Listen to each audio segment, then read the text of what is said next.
మీ పని గురించి చెప్పుకోవడము మీ పనే.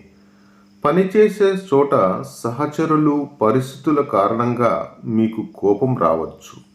కానీ దాన్ని ప్రదర్శిస్తే పని వాతావరణం చెడిపోవడమే కాకుండా మీ మీద ప్రతికూల అభిప్రాయం ఏర్పడుతుంది. ఆవేశంలో తీసుకునే నిర్ణయాలు చేటు చేస్తాయి. కోపం చల్లారిన తర్వాత సారీ అని చెప్పే పరిస్థితి తెచ్చుకోకుండా ముందే దాన్ని అదుపులో ఉంచుకోండి. ఎందుకంటే మన భావోద్వేగాలపై నియంత్రణ లేకపోవడము ఓ బలహీనతే అని గుర్తించండి. అంతేకాకుండా మీరు పనిచేసే చోట మీ సహచరులతో ప్రేమ, దయతో వ్యవహరిస్తే వారు అదే విధంగా ప్రతిస్పందిస్తారు.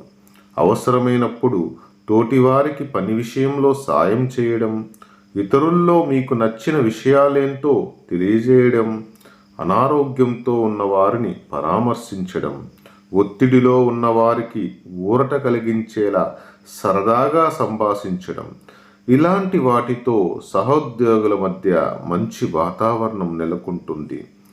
అలాగే మీరు కష్టపడి పనిచేయడం ఎంత ముఖ్యమో మీ శ్రమకు తగిన గుర్తింపు దక్కేలా చూసుకోవడము అంతే ముఖ్యం.